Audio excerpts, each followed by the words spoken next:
Hello students, today we will be dealing with different kind of nuclear reactions.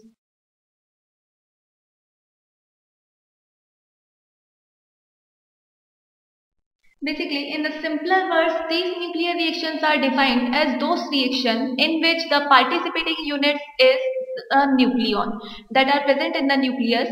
In the another meaning, we can define these nuclear reactions as those reactions in which a nuclei of atom it interacts with the another nuclei or elementary particle, such as when it interacts with the alpha particle with the proton, or it interacts with deuteron or neutron or any fundamental particle, then and as the result of these interaction a different nucleus with one or more elementary particles are formed, then these reactions are defined as nuclear reactions.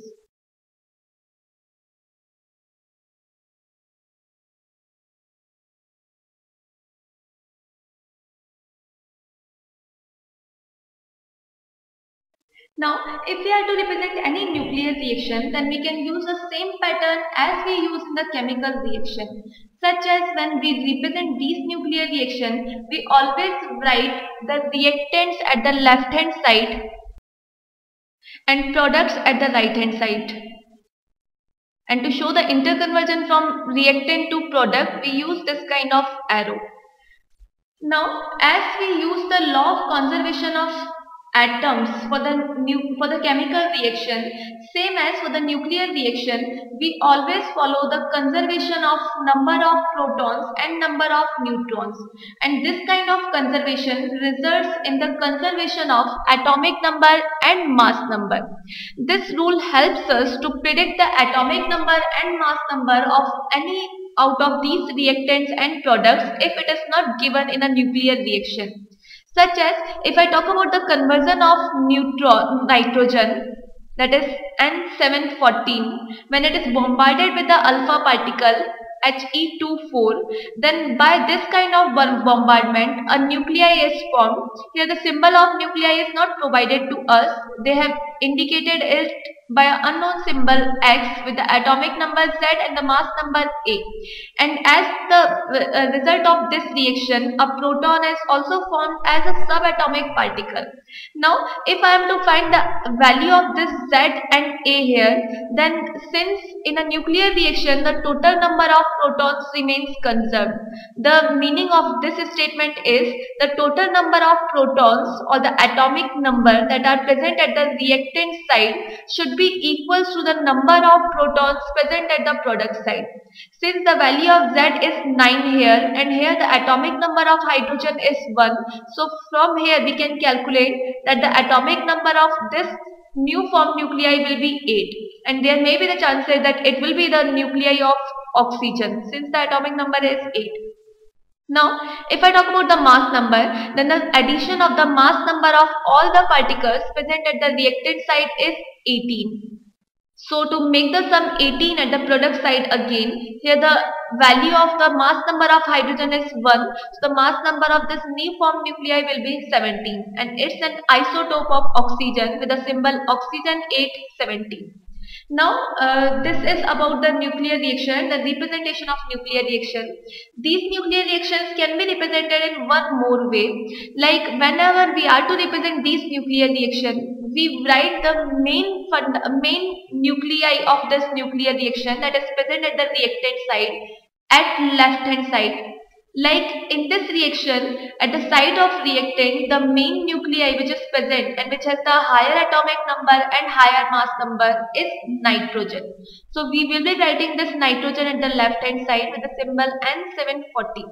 Now here this alpha particle is a small elementary particle, and these kind of small elementary particles are written in a bracket. To represent this alpha particle, here we will be using the symbol of this, that is alpha.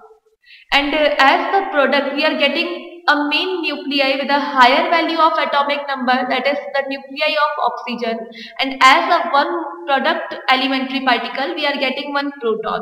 So this can be represented by the symbol of proton, that is P, or here we can use the another representation for this proton, that is hydrogen H. Any out of these two we can use here. Now here the bracket will be closed, and after the bracket we will be representing the symbol of the main product nuclei, that is oxygen, with the atomic number 8 and the mass number 16. So that is the another way to represent these nuclear reaction. Now before we move to different kind of nuclear reaction, first of all we will be dealing with the differences between the nuclear reaction that we are studying today and the chemical reaction, about which we have learnt a lot. So here we will be discussing the differences between these two.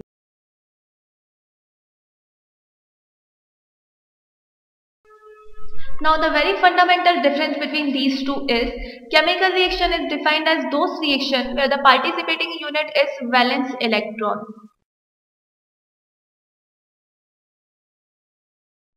while in a nuclear reaction nucleons participate. So here protons and neutrons participate. Now if I talk about the next difference between these two, then as a result of this chemical reaction, no new element is formed. Like if I made this sodium react with water, then when this reacts with water, by the rearrangement of elements present at the reactant side, a new product will be formed, that is a sodium hydroxide, that is a base with the evolution of hydrogen gas. Here this sodium element, by the rearrangement, it's going to react with this water and it's going to be converted into sodium hydroxide. But it's never ever possible that in a chemical reaction sodium is going to participate and it's going to be converted into the element of potassium. If in the starting we have used the element of sodium, hydrogen and oxygen, then at the product side we will be getting same kind of element, that is sodium, hydrogen and oxygen. Never ever it's possible that this sodium will be converted into potassium, uranium or in any other element. So that's the next difference.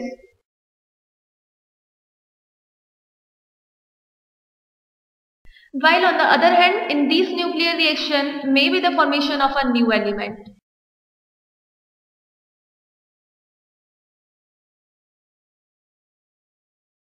Like just now we have seen the example of nitrogen, when it is bombarded with alpha particle, by this kind of bombardment it is converted into the isotope of oxygen, that is oxygen 817, with the emission of one proton. So here this nitrogen we have taken in starting, and by the nuclear reaction it's going to be converted into the nuclei of oxygen. So that is the formation of a different nuclei or a new element. And about the second difference, now we talk about the third difference. If we talk about these chemical reactions, then these chemical reactions may be reversible, may be irreversible. So there are the chances that these can be reversible. Like if I talk about the formation of ammonia by the Haber synthesis process, then when one molecule of nitrogen reacts with three molecules of hydrogen, it's a reversible process if carried in a closed vessel, and by the reaction two molecules of ammonia are formed. So these chemical reactions, there are chances that they can be reversible, but these nuclear reaction in no any cases these may be reversible. These are irreversible reactions.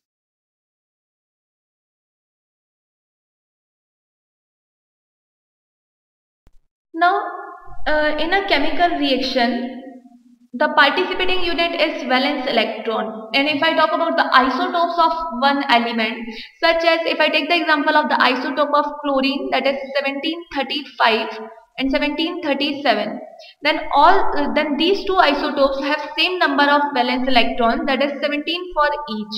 And since the number of valence electrons is same for these two, so they will be showing same chemical properties. In the another meaning, they will be showing same kind of chemical reaction. While if I talk about these two, then they have different number of neutrons. The value of number of protons for these two is again same. But if I find the number of neutrons, then one is having 18 neutrons, while the another one is having 20 neutrons.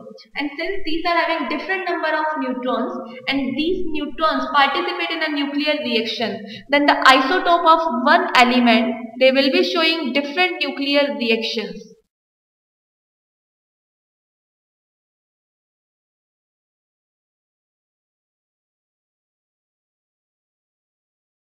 Now, if I talk about the change of energy that occurs in these two reactions, then comparatively less amount of energy change occurs in a nuclear reaction.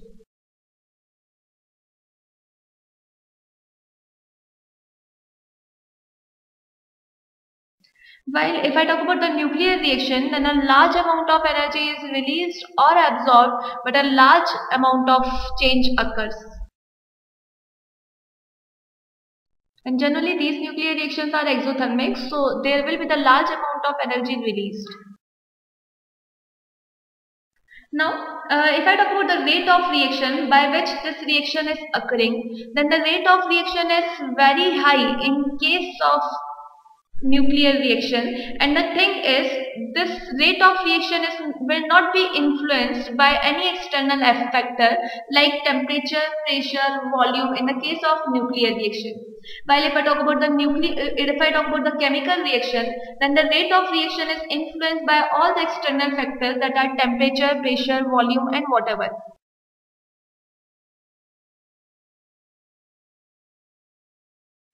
If I talk about the last differences between these two reactions, then since in a chemical reaction no any role of protons and neutrons, then in a chemical reaction the nuclear composition remains same, means the number of protons and neutrons remain unchanged.